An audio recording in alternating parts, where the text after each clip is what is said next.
Welcome everybody. Just a little bit of context to start. So many of you know me. So I was Ambizione grantee here until December. Then I changed jersey and now work for Polarize.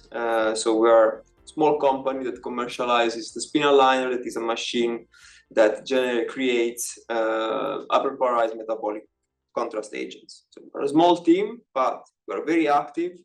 We have 22 systems around the world, many in the States, some in Europe, some in the East, in Asia. And in this context, Dr. Qunxiang is here today. He's come from Singapore. He is senior scientist at A-Star. He's the lead of the preclinical MRI platform. He obtained his PhD in chemistry from Stanford, then he did a postdoc in Yale, and today will share with us the latest updates on the hyperpolarization work in Singapore at A-Star. So, Qunxiang, the floor is yours. Thanks, Andrea, for your invite, and really, I'm honored to have the chance to come for this visitors talk. I would be talking obviously about hyperpolarization, and actually, I would want to actually have the slant towards the biological applications. And just a little bit of context about what happened in Singapore. We used to have a huge bioimaging consortium that probably is very similar to your center here. And we used to have a lot of machines, like, all the PET, CT, and essentially not just the MR side, but it's also combination with chemistry and biological capabilities all under one house. And I chose to go there because it's a very interdisciplinary center that I really enjoy, because I like all types of things that is listed here: imaging, the biological side and the chemistry side, right? And me having graduated in chemistry, so that is really an exciting vision. But actually, when I came to SBIC, and that was in 2020, there's a reorganization that took place, and they shut down the entire facility, right? So a lot of our great foreign talents have to go back to their home countries, and then by default, I became the MRI platform leader, while not having done real MRI stuff in the past. So what happens is we managed to save 2 machines, and actually at that time we also have the HyperSense, but it soon found not to be working. And then we are very grateful for Jan Hendrik and the team, of course Andrea as well, because we really need our spin aligner to replace the HyperSense, and we got a machine really ready for us. Right, so we did the paperwork, and this machine is finally commissioned this year. My team is actively recruiting because it was like a massive exodus of people, and now we need the talents to come back to fill the ranks. So right now, because of our small size, we don't do a lot of stuff with our small number of manpower, but essentially as the only preclinical MRI facility in Singapore, we help the community to look at simple things like tumor tracking, neuroimaging, fMRI. But the focus of the talk today will be really about hyperpolarization, imaging, and how we can track metabolites, right? But from the biological angle, and because I'm educated from the biological angle anyway. And I think from the big picture sense, right? What is actually one important project that is sustaining our facility is we are part of this huge grant that allows us to build an integrative platform that really looks at metabolic target validation, right? So, in drug discovery, if you identify certain protein is a very important metabolic target, you need good ways to verify it, right? And we want to build this platform with in vivo metabolic flux measurement and imaging with hyperpolarized 13 carbon MRSI so that it is a non-invasive and direct approach to predict and track all the clinical responses. So in the FIM1, we are able to work with the hospitals and really, and also come up with a lot of genetic models for metabolic target identification in cancer. And from all these novel drug targets, I'm also leading a few efforts into designing new drugs compounds, which some are patented. At the same time, to really verify that the drugs are working, that everything is going well in the in vivo setting, we actually have the probe development, which consists of not just the spectroscopy probes protocols, and actually also about the sequences of the image development, optimization, and analysis. And in this grant, unfortunately, someone who doesn't know hyperpolarization wrote it, and promises 3 novel imaging probes out of pyruvate, right? So so the funny thing is no one really dares to take this up, right? So so I took it up because I didn't know better. So then this is how the job comes about, and we started going there. Metabolic analysis has been long identified, and I'm sure the audience here knows very well, right, that it can be a driver of discovery, diagnosis, and therapy. And here, I purposely do not put a hyperpolarized imaging one, but I'm putting a PET imaging one, where you can have different isotopes that is labeled at different positions. But then for the same kind of tracer, you actually need to do it twice, right? To actually look at whether the person has site A being active or site B being active. But nevertheless, this kind of idea is very attractive because it's non-invasive. We can know exactly the metabolic reactions that are happening in specific parts of the human, and whether things are achieving the right space. And of course, we have to compare with our fellow competitors in terms of the methods. PET is radioactive. And of course, I know a few people here works on MRS, right, or MRSI, proton. And I think it's not radioactive, it's good, but at the same time, hyperpolarized carbon is not radioactive. Proton MRS actually is also used routinely in my lab to image brains of mice and rats. But in terms of MRS, I think UCSF has spearheaded a lot of clinical efforts. In terms of equipment, yeah, we all need expensive equipment. And the downside, right, that we have, we cannot hide is the very short half-life, right, of hyperpolarized 13 carbon MRS. So when we write the grant, we obviously say it's minutes, but we know it's 1 minute to 2 minutes, right? So that is that's the art of writing grants. But if this development is done well, right, we could really look at a lot of things, especially in the brain, which right now in our lab, we are actively working on the Brain Health Initiative and the Brain Body Initiative as well. And obviously, many researchers have heard news, and we have been advertising in Singapore about our capabilities. And imaging metabolic flux have been sort of possible in liver, kidney.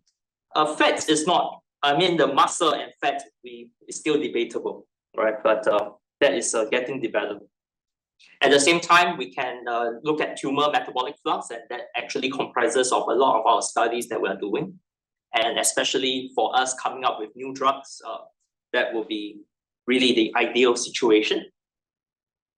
And just to give an introduction, because I need to give an introduction on how hyperpolarized imaging works. Essentially, here I'm showing the example with pyruvate. Obviously, right now we are trying to expand beyond pyruvate, but pyruvate has been the workhorse for beginners. So typically, you need to prepare these chemicals in the highest concentration possible. So here needs is the highest concentration possible, and adding with radicals. Although we can have a choice of radicals or even some UV methods to induce radicalization. Then you will be polarizing. Unfortunately, here I put the Hypersense picture. I mean, I just get it from a review and they were using Hypersense, right? But you can imagine now it's the spin aligner. Just imagine it's a spin aligner. And the spin aligner can do it essentially in 1 hour under extremely cold conditions, right? At around 1 Kelvin. Because you need to really get the nucleus polarized, right? That is the really energy level that is really tricky. And then in order to inject it into a living thing and making sure that the animal is still okay, right? And everything is all right. When you dissolute it, you need to make sure that it's at the correct temperature and the correct pH. And obviously, the injection has to be done extremely quickly. So, with well-directed engineering, you could just dissolute and straight away pump into the animals. The injection can take place for 10 to 15 seconds, depending on the organism you are looking at. And there are a few acquisitions you could do. You could do several dynamics, so you can look at the different time points.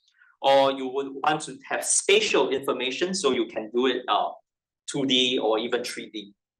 And after which, you will be looking at the different peaks on the software, and then from the peaks, you can deduce, right, the identity of the peaks and know what is happening in the region of interest that you are scanning. So I realized one thing that this workflow is missing out is actually the time that you need to shim and really focus the coils well onto the region of interest. And I think the field has been very, very pyruvate driven. Most of the clinical trials are, all of the clinical trials are currently based on pyruvate. And it's getting a bit boring. So what we need to do is really, in order to make the field more exciting for clinicians to be adopted, there are a few issues to be overcome, right? Firstly is the short half-life. Are there ways to extend it? There's limited probe repertoire, right? Because pyruvate, there's only limited number of reactions that you can look at in the whole sea of metabolism. And obviously, I'm glad Andrea is doing it, right? So try to overlap with other modalities, imaging modalities, so that it will be a more complete picture, right? Right. Obviously, if it's better, then you don't need to overlap. But I think at this point, overlapping is good. And obviously, I need to talk about the competitor, right? There's another company called Envision. So what they do is to lower the difficulty for technicians to perform, and it will reduce the logistics burden. But their method is based on cartridges, so you cannot develop probe easily. And therefore, it's really not solving some of these problems that the field is facing. And therefore, we came up with this strategy when I took on the MRI platform lead. Hyperpolarization is one main thing I want to push in terms of research. And today I will be sharing 2 out of the 3 things that we are doing actively. So I think in terms of probe variety, we are trying to expand it. We are also trying to show that the probes can be used for many more purposes and have beautiful biological stories behind. And at the same time, as a chemist, as a trained chemist, I'm always looking at how expensive these compounds are. Are there ways to make it cheaper? Are there ways to source it out cheaper? Right. So I will talk about this next time. So the first story I want to share is on the BCAT story. And I was in Han Wei-Ping's lab in Singapore. He's a director of the neurometabolism, and previously he has published the BCAA catabolism being downregulated in HCC, right? But what is troubling is, as I highlighted, it's not the entire pathway that is actually downregulated. The BCAT levels are actually upregulated in the overall sense, and actually when we compare to the hospital cohort and also the TCGA cohort, right? BCAT levels are generally increased. And these are, we think, quite promising cancer targets, and it's not we, but I think the field. If you look at single cell data, BCAT1 is predominantly in the tumor-associated macrophages, while BCAT2 is generally present in the malignant cells. BCAT2, once you do the analysis, is in a certain subclass of tumors which where it associates with survival, and particularly in this lymphocyte-depleted liver tumors. And what is also very interesting is the downregulation of the rest of the BCAA pathway is actually not tied in with the upregulation of the BCAT. So we can hypothesize that this represents two different processes that are taking place, and there's an important need, right, to distinguish the type of reprogramming for patient stratification. Our hypothesis is that by these two different phases, so tumorigenesis means the start of this tumor, it probably is driven by a reduced BCAA catabolism. And then next, after it's reprogrammed, then it will try to get more nutrients coming in. And the liver tumor growth phase is marked by an increase of this BCKA to BCAA conversion. We have shown it in cell lines that the BCKAs can be converted to BCAAs to promote mTOR, which is a growth signaling in liver cancer cell lines. And similarly, we have done in several mouse and rat models that indeed BCKA and to a lesser extent BCAA, right, actually is the main culprit in driving the liver tumor growth in this rodent cancer tumor models. At the same time, it's also very exciting that we identified a novel splice isoform in the cytosol. So BCAT2 is normally predominated in the mitochondria due to a mitochondrial localizing sequence. The splice variant takes out the mitochondrial targeting sequence. And while BCAT2 in general doesn't really result in survival differences, except for certain classes of liver tumors, for BCAT2 splice, it actually has a significant survival effect. And what is also interesting is the BCAT2 splicing isoform is not present in all types of liver cancer cell lines, in only certain classes of it. And we are actively currently investigating the role of this splice variant in funneling the BCKA, BCAA in cytosol and bypassing the mitochondria. And in our opinion, this actually makes these cancer cells hyper efficient in conversion of these metabolites and really driving them towards growth pathways. However, right, we have beautiful dreams, we have beautiful hypotheses, but when you really want to distinguish the tumor dependence on BCAA catabolism and BCAT activity, there are very, very limited ways at which we can perform in vivo metabolic flux. And actually, in vitro is also extremely limited as well. In vitro, in cell lines, you have maybe several time points, and then you lyse like every minute. You might need n equals to 5. This might not be totally similar cells, right? And the treatment might not be totally uniform. In animals, you have to sacrifice a huge number of animals in order to reach at least 2 or 3 time points. So the methods are really, really limited. So what we do is we first came up with a then-induced Vista rat, and actually this model, why we need to, then we look at different time points, 9 weeks, 11 weeks, and 13 weeks after we induce the carcinogen, which is then.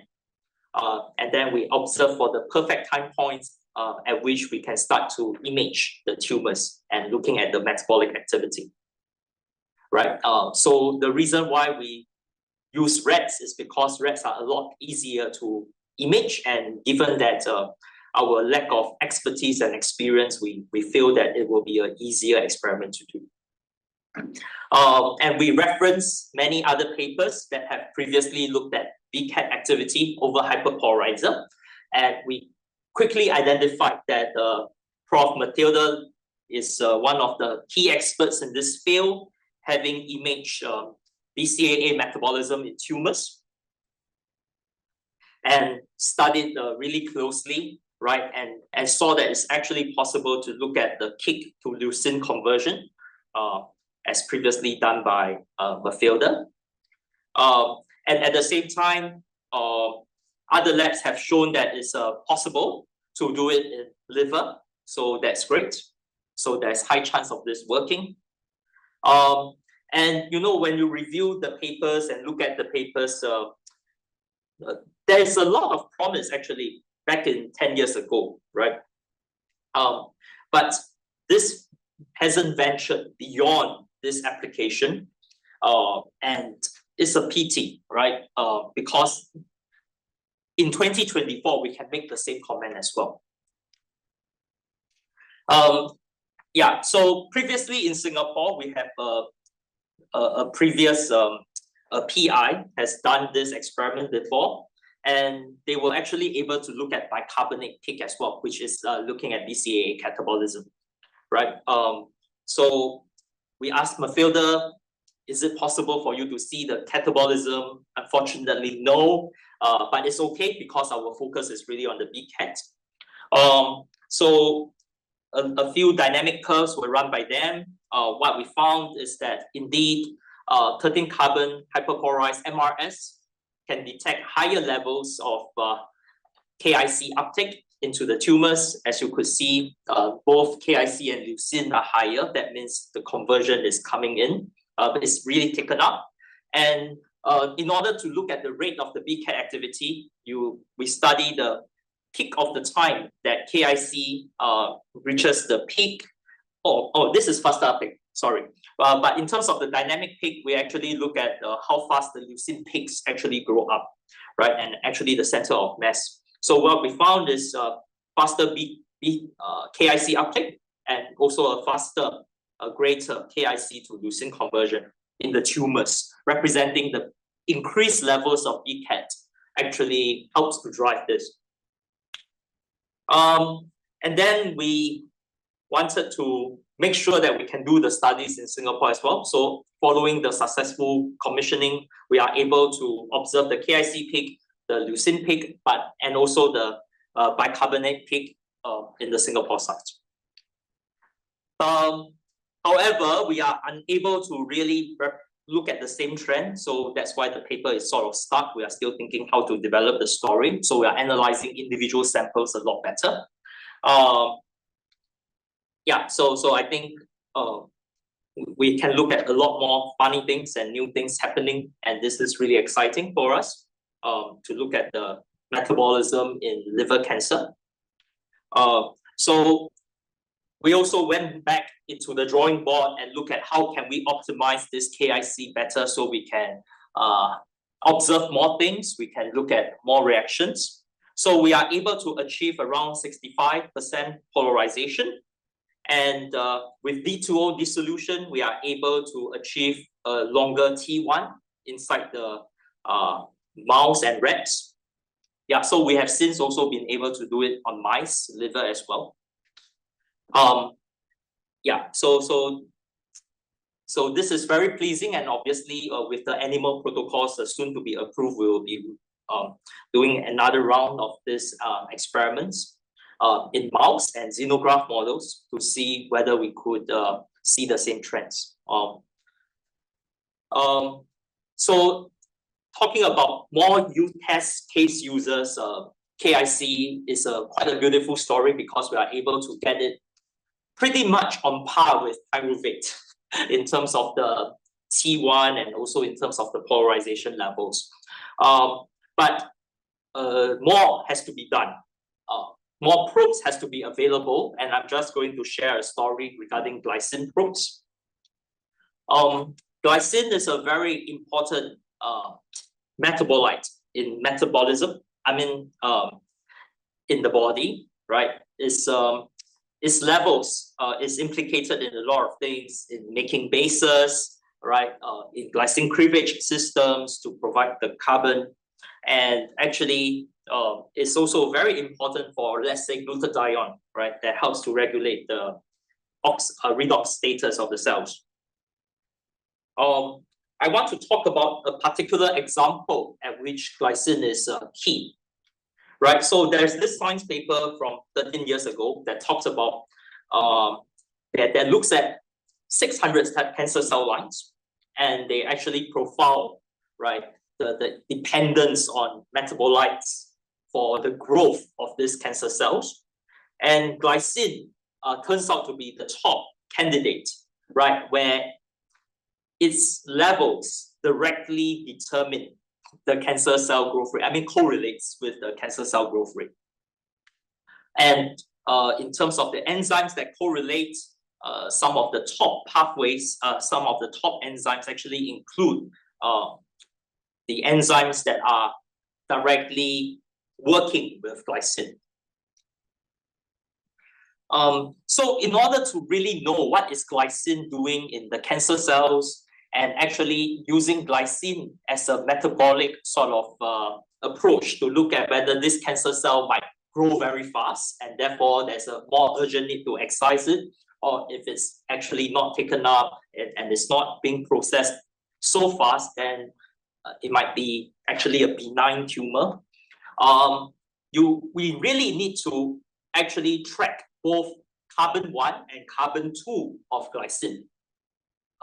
So I'm departing from the usual way of thinking about probe design in the field, right? Because typical people will say, okay, this is doable, right? C1 is doable because it's on the carbonyl.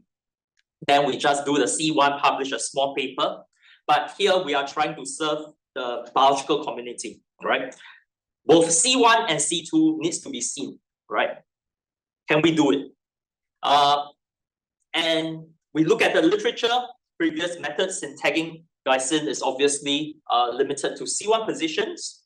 So Mathilda's group has a list of amino acids that's possible to polarize, and I'm sure in the past they have gone through everything in the list that they could potentially polarize. And Sando's group have also recently shown that they didn't exactly work on glycine, they are looking at oligopeptide. But if it's 113C glycine, the T1 is amazing at 74 seconds in their system, but they weren't able, or they are not looking at C2 position. So we tried, and immediately you can see the C2 position kind of signal just dies extremely quickly if it's being hyperpolarized, right? And that is one of our preliminary experiments. And this is not shocking, because C2 is connected to 2 protons. It's actually connected to nitrogen as well, and nitrogen 14 is quadrupolar, so the relaxation will be a lot faster. You lose the hyperpolarization faster, and that's why typically we work on C1 positions, right? So what I do then is I tell my research officers in the lab, let's get this molecule. This molecule probably will solve all the problems we have. So we want to track both C1 and C2, so both carbon 1 and carbon 2 needs to be labeled. Deuteration obviously has been shown reliably to help to extend T1. And at the same time, we want to label the 15N nucleus, nitrogen, instead of 14N. So hopefully this will lead to slower loss of the hyperpolarized state. So indeed, in our preliminary experiments, we could see that the C1 and C2 have respectable sort of polarization decay, and the polarization rate is actually keeps increasing because thanks to Andrea, who gave us a lot of advice on how to try to increase the polarization levels. And the T1 is also pretty good, and I think we are still extending it, but at least we are now able to see the C2 signal in phantom and in cell lines. So we are very, very excited about the glycine story. We are working hard to make it a good story. But at the same time, we are building up a lot of these different capabilities in the lab, really trying to make sure that every important metabolic center can be imaged well. And at the same time, it's not just for animals. We also foresee the need to actually allow drug discovery pipelines to be performed at a high throughput level. So we are looking at coil design, we are looking at how we can look at the conversion of metabolites at a higher level inside the what is inspired by Irene in Barcelona. I think our initial studies is pretty set. I think we can discuss more on how we can do it better. So we are also looking at organoids as well, because there are many labs that are working on organoids and really want to look at the metabolism profiling. And at the same time, we also work on xenograph models as well. Yeah, I think there's a lot of room to be developed. Essentially, what is the future, right, going to be like upon successful implementation of these aims? Currently, if you now look out towards the sky, maybe we can only see one bright star, that is the 113C pyruvate, but a small area, there's limited test case, right? But hopefully, you know, as we invent more probes, right, the whole sphere of different diseases, different states of metabolisms can be mapped out a lot more, and we can see a lot more of the constellation. With this, I would like to thank my lab, Hui Ping's lab, because I was there to pioneer some of the moves. And at the same time, my funding sources, and most importantly, Polarized Company, who has given us a lot of help. And of course, my fielder as well. And most importantly, you guys for listening. Thank you.